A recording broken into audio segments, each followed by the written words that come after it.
What's up, y'all? So, I don't know what's wrong with Kale and why she's living for all this petty bullshit, but every week that I come and do a video on her, she is always the main person starting drama, the main person putting information on the internet, the main person looking for a petty comeback, the main person saying shit on her podcast or saying shit to her Instagram followers because she knows that they're going to kind of be on her side about it. And I feel like everybody now is starting to see Kale for like really who she truly is, or whatever drama she's living for nowadays. Now, this is messy as hell. So I'm guessing she just came back from the gym or something, and she's like, see you soon. Shout out to Chris and Lauren for calling me a fat piece of shit and telling me to go running. Now, last week, I did tell you guys that there were some text messages exchanged between Chris and Kale where he told her to go running. You know, as much as you run your mouth, if you physically run that much, you would be in shape. And months ago, Kale jumped on live to tell us that Lauren called her a fat piece of shit during an argument. So fast forward today, she puts this up on Instagram to basically get all her fans once again to go in on Lauren and or Chris. So Javi was finally like, you know what? I've had enough. Stop all this shit talking. You say you in therapy. Just check out his live. I'm coming on here. Y'all know my whole shit's been private. My life's been private for a minute now. Yo, this shit is just embarrassing at this point. Like, we're all grown fucking people. Keep everybody's name out of the mouth. I already texted Kale the same shit. But what I'm not going to do is have people insinuating she called Kale a fat fuck for no damn reason. Like, this is my son's mom. It's time to grow the fuck up. Like, I'm over this shit. I'm over it. Nobody's calling, like, that shit that happened months ago is over with. Like, yo, I'm so heated. It's time for everybody to grow up. Stop talking about each other. I feel bad for Chris and Lauren at this point. Like, the shit is over with. Like, there's so much shit that everybody did when all that mess was going on. We got over it. People moved on. Nobody talks about each other. I don't go on social media and post nothing. Like, the shit is over with. What I'm not going to do is have somebody try and make my son's mom out to be somebody she's not. She said some shit. When shit went down, it is what it is, and it's over with. Like, we're damn near 30 years old. Lincoln can fucking read at this point. Like, I'm tired of my son living in this fucking world, and this is why I stopped filming, and I refuse to go back to this life. He can fucking read. He came up to me not too long ago.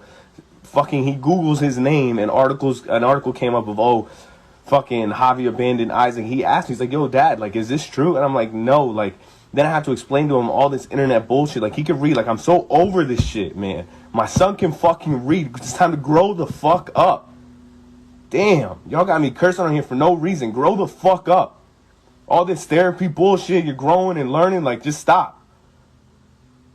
Fuck. Stop talking about Lauren. Lauren hasn't said shit about Kale in months. Stop, like, whatever Chris beef y'all got going on, that's not my problem. I feel bad for the shit that's going on. That's whatever. But Lauren is my son's mother. Lincoln sees Lauren weekly at Eli's sporting events. Lincoln will not have a view of Lauren because of what his mom is saying, and then all these articles are coming out. Like, the shit is over with. Lauren is not this type of person. Like, it's over with. It's for the birds. I'm sick of this shit. Like, god damn. So Javi is done with this drama, and people were wondering, oh, did Lauren say something else to Kale? Because we heard about this like last month or months ago. No, it's nothing new. And Javi's rightfully so pissed off that Kale keeps stirring up all this drama. And listen to Kale's reply. A couple things. It was a few weeks ago that they said these things, and I don't want it to be like misconstrued as it being brand new. You know, her and I had words, and I did call her a see you next Tuesday. However, my point in all of this is that, you know, saying fuck you to somebody, or saying, you know, calling someone, you know, a see you next Tuesday or whatever, to me does not hold as much weight as attacking someone for their weight or what they look like. That is much heavier. It holds a lot more weight, and it has been affecting me, and I would be lying if I sat here and said that it did not bother me, because, you know, y'all listened to me cry on my podcast back in March when I got my PCOS diagnosis, and it has held a a lot of weight on my shoulders with the whole weight thing. So it has truly affected me in more ways than you could imagine. And I don't think that in my life I would ever really sit on the couch and really dwell on someone saying fuck you to me or calling me a see you next Tuesday. I don't know that I would dwell on that as much as, when you attack someone for how they look and what they look like and fat shaming them, that's personal. That's very personal. So I'm not saying any of it's okay, but this is something that has motivated me, has been on my mind for several weeks now. So that's where I stand. Take the names out of it, Chris and Lauren, take their names out of it, and it's still going to hold weight, especially because I see these people in real life. These are people that really know me and who see me. This is what they think of me.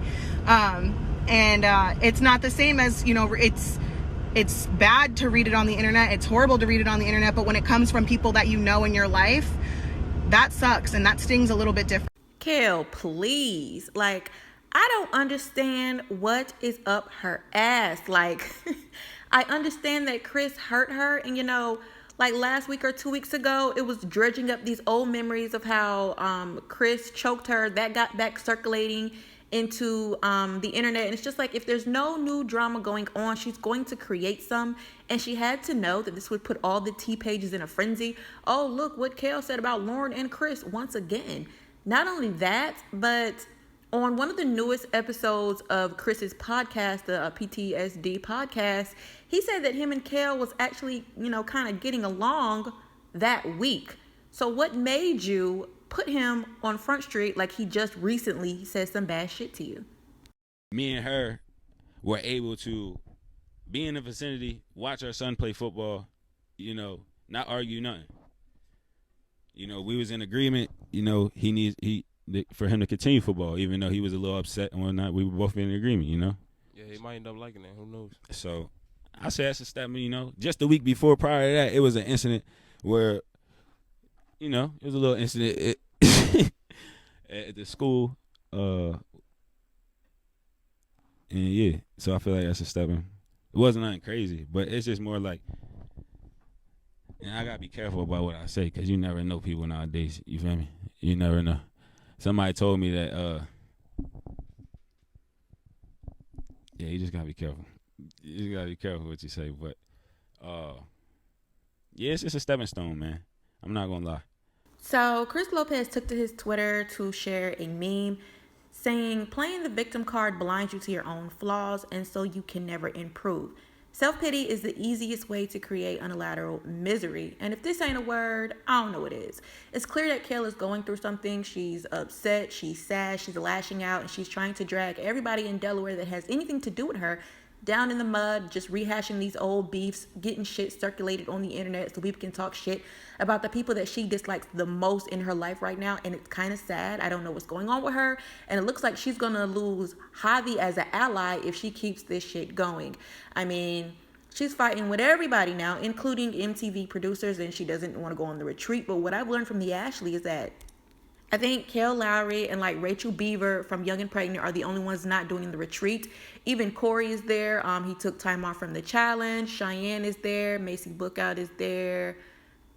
Literally all of Teen Mom 2 is there, including Leah Messer. And Leah said that she wasn't going to go if Kail didn't go, but Leah ended up going. And the Ashley had put these pictures up. She spotted them doing activities together, water sports, getting along, everybody doing good, including the dads. Everybody's really there except Kail, because Kail refuses to film and she's being hard. She's being difficult to work with, and I just don't know what's really going on with her right now. And she didn't even congratulate Leah on her new boo, so something tells me that she's pissed off at Leah for agreeing to do the Teen Mom spinoff. It's just, I don't know what's going on with Kail, but what y'all think?